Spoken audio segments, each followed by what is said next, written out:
বৈশাখের খরতাপের সঙ্গে দেশজুড়ে বয়ে যাচ্ছে তাপপ্রবাহ। গত 3 দিন চুয়াডাঙ্গায় দেশের সর্বোচ্চ তাপমাত্রা রেকর্ড করা হয়েছে, যা সবগুলোই 40 ডিগ্রি সেলসিয়াসের উপরে। বিভিন্ন পত্রপত্রিকায় প্রকাশিত প্রতিবেদন থেকে জানা যায়, চলতি মাসে হিট স্ট্রোকে কয়েকজনের মৃত্যু হয়েছে। তাছাড়া বিভিন্ন জেলায় শিশুরা গরমে অসুস্থ হয়ে পড়ছে। ঘামের মাধ্যমে শরীর ঠান্ডা হয়, এটা স্বাভাবিক প্রক্রিয়া। অনেক সময় শরীর এই প্রক্রিয়ায় নিজ থেকে শীতল হতে পারে না, আর বাইরের অধিক তাপমাত্রার প্রভাব সব মিলিয়ে দেখা দেয় হিট স্ট্রোক।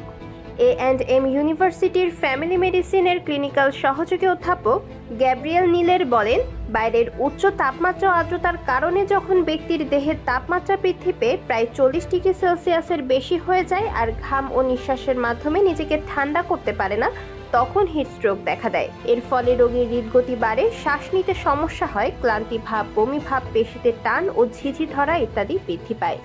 তারপর এক পর্যায়ে রোগী সম্পূর্ণভাবে অচেতন হয়ে পড়েন। যে কোনো বয়সের মানুষই হিট স্ট্রোকের শিকার হতে পারে এবং চিকিৎসা ছাড়া হিট স্ট্রোক মারাত্মক রূপ নিতে পারে বলেও তিনি জানান। গরমের সময় শিশুরা যারা বাইরে বা স্কুলে যায়, মাঠে দৌড়াদৌড়ি করে, তাদেরকে সতর্ক থাকার পরামর্শ চিকিৎসকদের।